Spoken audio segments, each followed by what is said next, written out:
ఈ రోజు సాయంత్రం సుమారు 6 గంటలకు విశాఖ జిల్లా 1 టౌన్ ఏరియాలో ఒక స్కూటర్ ఈస్ట్ చాలా స్పీడ్ గా వచ్చి ఒక వృద్ధురాలిని ఢీకొనడం జరిగింది. ఆవిడికి 2 కాళ్లు విరిగినట్టు అనుమానం తెలియజేశారు.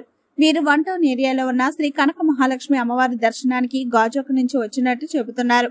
దేవుణ్ణి దర్శించుకుని తిరిగి వాళ్ళ స్వగృహానికి వెళ్తుండగా ఈ యాక్సిడెంట్ జరిగిందని వారు తెలియజేశారు.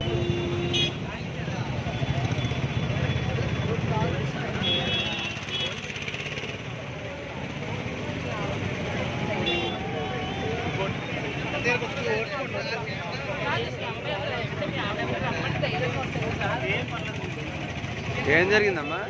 ఏం జరిగింది? నడుచుకొని వస్తున్నారండి.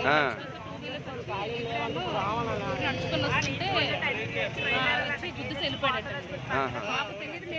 మీరు చూసారా? వెహికల్ చూసారా? చూడలేదండి. మీరు ఎక్కడి నుంచి వస్తున్నారు? మీరు నడుచుకొని వస్తున్నారు, కోవిల్కి అలా నడుచుకొని వస్తున్నారు. అంటే మీరు ఎక్కడి నుంచి వచ్చారు ఇక్కడికి? మేము బయట నుండి వస్తున్నాం. ఇలా ఆగారని మేము ఎవరైనా చూస్తే మాకు తెలియదు. ఇక్కడేనండి, కోవిల్కి వెళ్ళి కోవిల్లో కనకబస గుళ్ళు అవుతున్నాయి కదా, వచ్చారండి.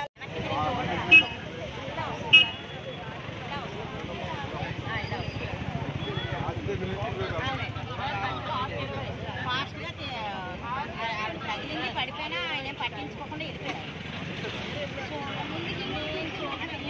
కెమెరాలో వాళ్ళు అన్నారు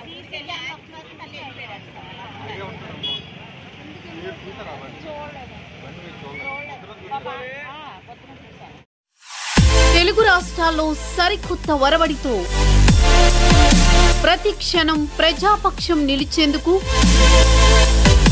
minute to minute live updates తో పాలిటిక్స్ టు ఎంటర్టైన్మెంట్, ఎప్పటికప్పుడు తాజా వార్తలు సరికొత్త విశ్లేషణతో మీ ముందుకు వస్తోంది APNTS తెలుగు న్యూస్ ఛానల్.